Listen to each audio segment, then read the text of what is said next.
Però, vedete, la Costituzione non è una macchina che una volta messa in moto va avanti da sé. La Costituzione è un pezzo di carta, la lascio cadere e non si muove. Perché si muova? Bisogna ogni giorno rimetterci dentro il combustibile, bisogna metterci dentro l'impegno, lo spirito, la volontà di mantenere queste promesse, la propria responsabilità. Per questo una delle offese che si fanno alla Costituzione è l'indifferenza alla politica, l'indifferentismo,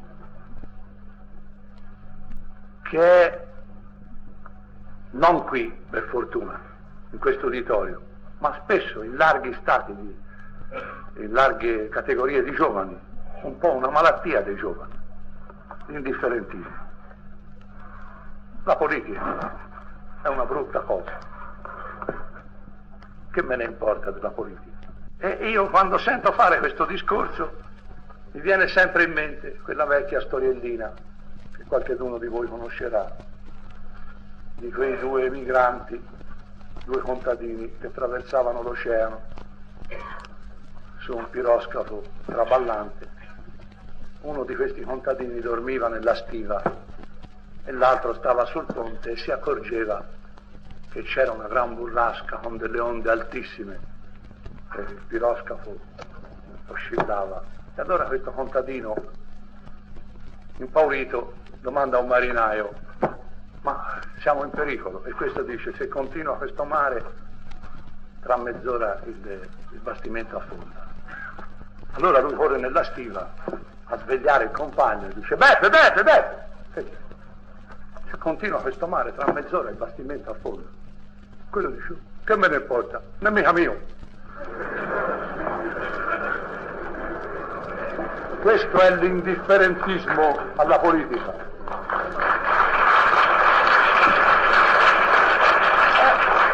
È così bello, è così comodo, è vero? È così comodo. La libertà c'è, si vive in regime di libertà, c'è altre cose da fare che interessarsi di politica, e lo so anch'io. Il mondo è così bello, è vero?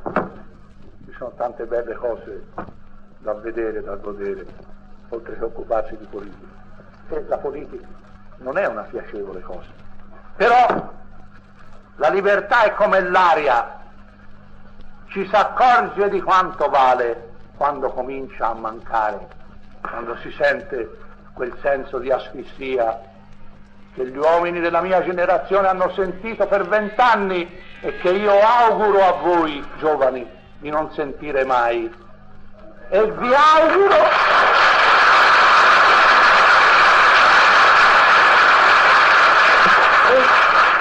auguro di non trovarvi mai a sentire questo senso di angoscia, in quanto vi auguro di riuscire a creare voi le condizioni perché questo senso di angoscia non lo dobbiate provare mai, ricordandovi ogni giorno che sulla libertà bisogna vigilare,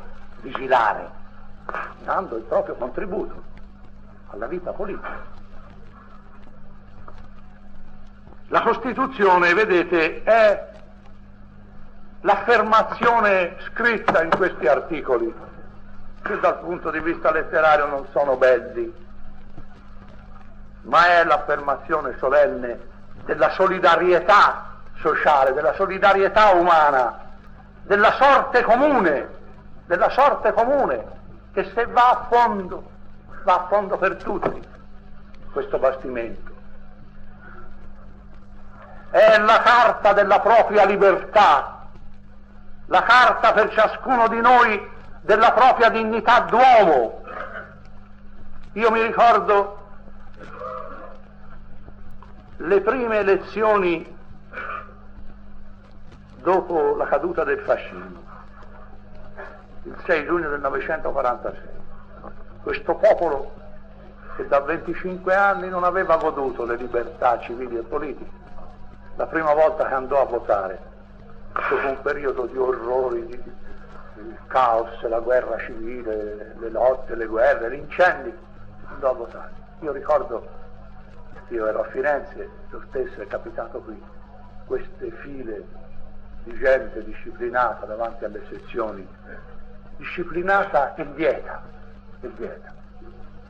perché avevano la sensazione di aver ritrovato la propria dignità, questo dare il voto, questo portare la propria opinione per contribuire a creare questa opinione della comunità, questo essere padroni di noi, del proprio paese, del nostro paese, della nostra patria, della nostra terra, disporre noi delle nostre sorti, delle sorti del nostro paese.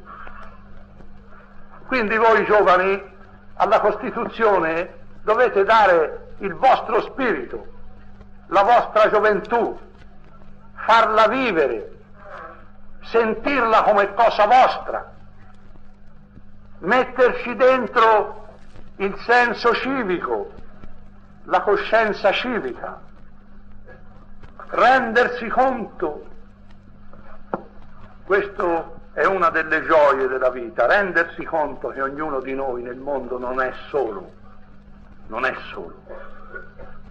che siamo in più, che siamo parte di un tutto nei limiti dell'Italia e nel mondo.